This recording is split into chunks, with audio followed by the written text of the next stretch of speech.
Bienvenue dans cette émission consacrée à l'Assemblée des développeurs de solidarité en Charente. Nous allons aborder le thème de l'emploi avec pour débuter Frédéric Seguin, directeur de Révi Plus et Envie 2E, ainsi qu'Aurore Tribault, co-animatrice de la commission emploi pour le conseil départemental de la Charente. J'ai rejoint le groupe emploi de l'ADS sur la demande d'Aurore Tribault. Étant moi-même employeur avec des difficultés de recrutement, j'ai trouvé le sujet très intéressant. Donc, en effet, le groupe était constitué, le groupe emploi était constitué de différentes personnalités, notamment donc des travailleurs sociaux du département, des agents de la direction de l'insertion et de l'économie sociale et solidaire du département également, des employeurs, des agents de la CAF, des personnes travaillant en structure d'insertion par l'activité économique. Il y avait également une personne de la région. Ponctuellement, on a fait appel à des personnes avec des spécificités, comme par exemple des acteurs de chez Pôle emploi, quand on avait besoin de connaître l'enquête en besoin de main-d'œuvre du territoire. Comment on est arrivé à envisager de créer une mini-série web ? La question de départ, c'était comment faciliter l'emploi des personnes bénéficiaires du RSA. Tout d'abord, on s'est retourné vers donc Pôle emploi pour connaître l'enquête en besoin de main-d'œuvre et estimer le nombre d'emplois non pourvus sur le territoire. Des milliers. Et en face de ça, on avait des milliers de personnes qui ne pouvaient pas avoir accès à un emploi. On s'est dit, il y a un problème, il faut qu'on les fasse se rencontrer. Et puis, on s'est dit, dans un premier temps, on va aller voir ces recruteurs, voir pourquoi ils n'arrivent pas à recruter, comment sont constituées leurs offres, est-ce qu'ils font appel aux bonnes personnes, est-ce qu'ils savent qu'autour de chez eux, il y a des personnes qui sont en recherche d'emploi. Et puis, quand on a rencontré ces gens, ils nous ont dit, nous, la problématique, c'est pas de trouver des gens, c'est d'avoir des candidatures. On passe des offres et on n'a pas de candidature. Donc, on est revenu autour de la table, on a discuté, et là on s'est dit, eh bien il faut qu'on retourne voir maintenant les demandeurs d'emploi et leur demander pourquoi ils ne postulent pas. On a fait une enquête auprès de ces gens sur plusieurs centaines, j'ai plus en tête le nombre, mais en tout cas il s'est avéré que plus de la moitié d'entre eux ne postulaient pas à un emploi. Et quand on leur a demandé pourquoi, eh bien c'était pour des raisons, ils évoquaient des freins, garde d'enfants, mobilité, j'ai pas de voiture, ça me fait lever trop tôt, etc. Et là, l'idée, c'était, on s'est dit quand même, il faut qu'on démystifie cette approche du travail, parce que les horaires, ils sont adaptables. Un employeur est capable d'adapter les horaires. Des problèmes de mobilité, ça peut se résoudre avec le département pour passer le permis, avec des garages solidaires pour obtenir une voiture ou un scooter. Voilà. Et donc, petit à petit, on est arrivé à dérouler et on s'est dit, pour démystifier ce rapprochement demandeur d'emploi, employeur, il faut qu'on écrive à ces gens et qu'on leur dise qu'il y a des solutions. Et puis on s'est dit, un courrier, ça va pas être évident. On va distribuer ça dans les boîtes aux lettres, ça va être lu, pas lu. Et puis, les gens aujourd'hui, tout le monde est sur son téléphone portable. Donc on s'est dit, c'est là qu'on va les toucher, en faisant une mini-série web sur les réseaux sociaux.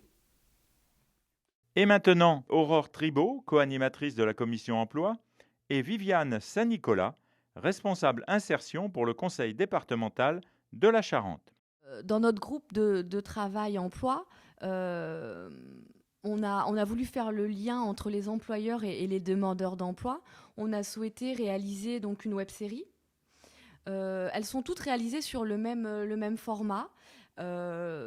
Tout d'abord, nous avons souhaité mettre en avant les secteurs, les métiers en tension, les secteurs qui recrutent le plus en Charente, comme notamment donc, le nettoyage industriel, le nettoyage des locaux.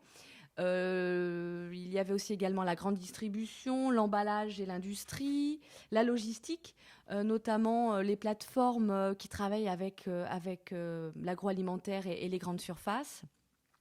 Ce qu'on voulait, c'est vraiment quelque chose de très dynamique. Dans les épisodes de la web-série, on a interrogé des personnes recrutées pour qu'elles nous montrent leurs problématiques et pour trouver du travail et pouvoir rester dans leur entreprise.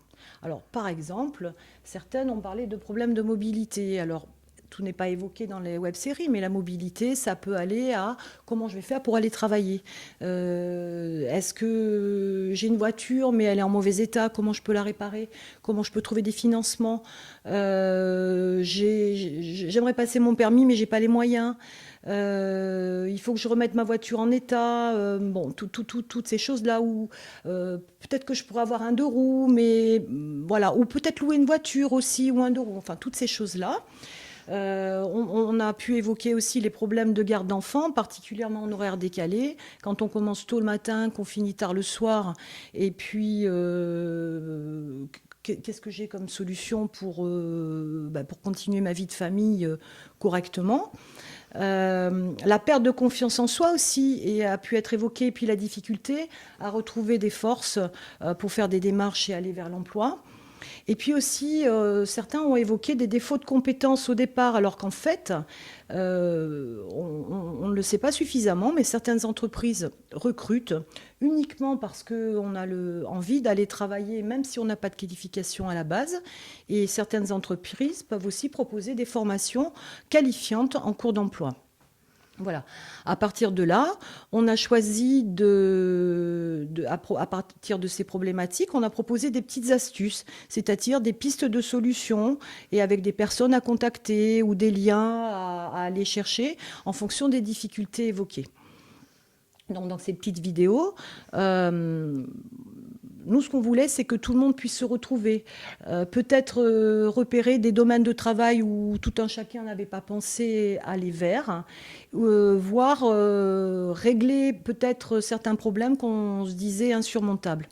Donc cette web-série, nous, ce qu'on voulait vraiment, c'était que cette web-série puisse permettre, vraiment en toute simplicité, d'avoir une vision aussi plus réaliste de l'emploi en Charente. Jean-Pierre Bernadet, dirigeant de l'entreprise Bernadet à Cognac, spécialisé dans la décoration de bouteilles, explique qu'il recrute lui aussi toutes sortes de profils, y compris peu qualifiés. Cette vidéo est la première d'une série, mais d'autres vidéos sont disponibles sur les réseaux sociaux du département et sur le site insertion16.fr.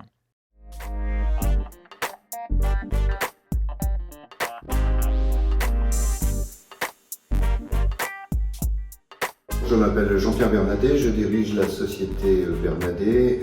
Nous faisons de la décoration de bouteilles pour les marchés des vins spiritueux. Nous sommes une entreprise d'environ 80 personnes en CDI, mais un peu plus de 115 personnes en équivalent temps plein. Car nous avons une saisonnalité et nous passons de 80 personnes l'hiver à presque 140 ou 150 personnes durant la période haute. Nous avons beaucoup de difficultés à recruter des personnes pour cette période haute, alors que nous avons besoin en fait de personnes sans qualification, puisque nous proposons de les former directement. Et donc nous recrutons pratiquement sans regarder le CV, mais simplement en parlant avec la personne et en essayant de préjuger de sa volonté à apprendre et à travailler. Je m'appelle Sophie, je suis contrôleuse qualité, je travaille chez Bernadet depuis 5 ans. C'est vrai qu'on a eu des problèmes pour garder les enfants. À l'époque, je travaillais en équipe, donc pour 6 heures du matin pour garder les enfants et ramener les enfants à l'école. On a eu du mal.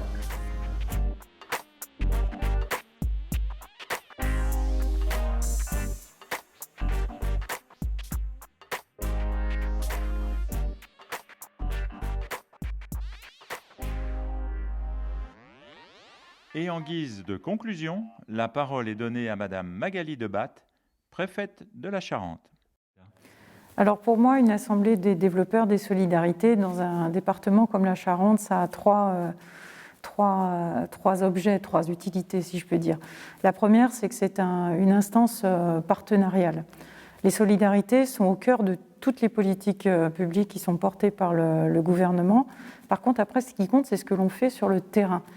Et l'Assemblée des développeurs des solidarités, à cet égard, c'est une instance qui permet aux décideurs, localement, de mesurer les enjeux du territoire et d'apporter les réponses appropriées sur divers enjeux que vous avez été amenés à balayer dans le cadre de ce reportage.